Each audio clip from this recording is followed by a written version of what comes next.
মসুর ডালের বড়া দিয়ে আলু পেঁয়াজ কলি ভাজা।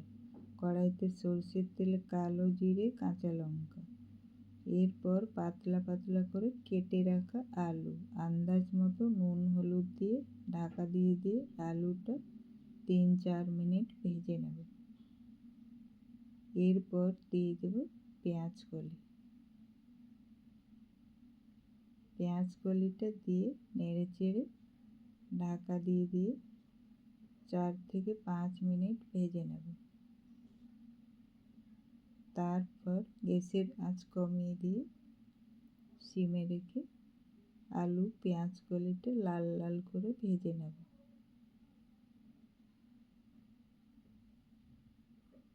আধা চামচ পোস্ত,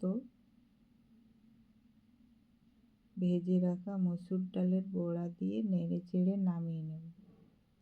ব্যাস রেডি হয়ে গেল আলু পেঁয়াজ কলি মসুর ডালের বড়া দিয়ে ভাজা।